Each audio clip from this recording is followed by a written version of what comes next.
La France bouge, dernière partie de votre émission. Nous sommes maintenant avec Benoît Serre et notre témoin du jour, toujours Isabelle Guichot, directrice générale de Mage. Et novembre, on le sait, c'est le mois pendant lequel dans beaucoup d'entreprises, on perçoit un 13e mois. Et bientôt, vont s'ouvrir les fameuses négociations autour des augmentations de salaire. Alors Benoît Serre, d'abord, bonjour. Bonjour. À quoi faut-il s'attendre cette année ? On est dans un contexte très particulier. On négocie comment une augmentation en crise et en télétravail ? C'est sûr que c'est pas la période la plus favorable. Bon, d'abord sur le 13e mois que vous avez évoqué, celui-là il est prévu dans les textes, de toute façon on ne peut pas revenir dessus. Rassurez-nous, parce que il tombe à la fin du mois. Franchement, vous avez l'air un peu peiné quand vous le dites. Non, mais pas du tout. Mais voilà, c'est pas, on peut toujours renégocier avec les syndicats la disparition du 13e mois, mais c'est assez difficile à faire. Mais je suis sûr qu'Europe 1 ne le fera pas. Et donc, ça c'est une première chose. Sur les augmentations générales, on sait que ça va quand même être très très limité. On estime qu'en moyenne, ça ne devrait pas dépasser 1,5 à 2%, ce qui est d'ailleurs un chiffre qu'on voit assez souvent parce que votre inflation est basse, donc c'est pas gênant, mais avec le Covid, on sera sans doute plus près de 0 que de 2. Oui, mais alors, ce qui est pourtant paradoxal, c'est que dans bon nombre d'entreprises, certes ça ne va pas bien, mais bon nombre de collaborateurs ont travaillé beaucoup plus que d'habitude pour réorganiser la chaîne logistique, pour se réinventer, et que finalement, ils ne sont en rien responsables de la situation économique, et au contraire, ils ont permis peut-être à l'entreprise de pas gagner de l'argent, mais d'en perdre beaucoup moins.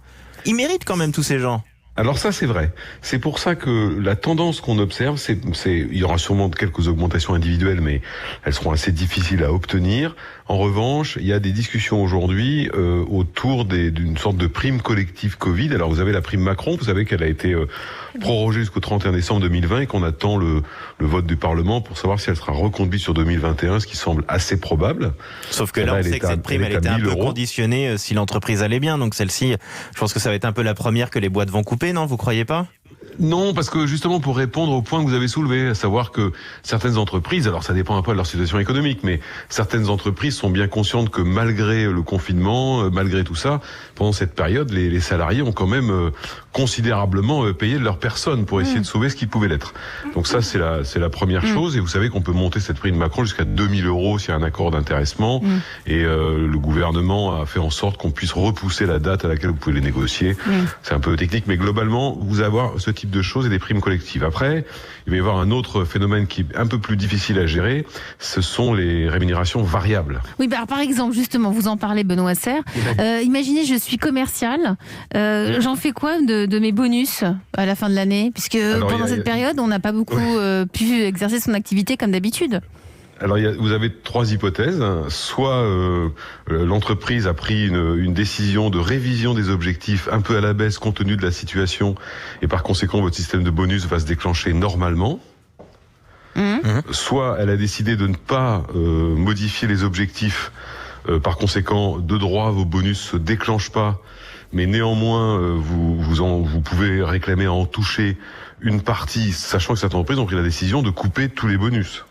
En commençant généralement par les cadres dirigeants. Vous avez vu pendant la première période, beaucoup de grandes entreprises avaient annoncé la suppression ou la réduction. On l'a vu un petit peu moins là dans la deuxième période quand même. Là, vous avez noté effectivement qu'on l'entend nettement moins. Alors soit parce que les entreprises avaient coupé pour 2020, de toute façon c'était déjà fait, pas besoin de le faire.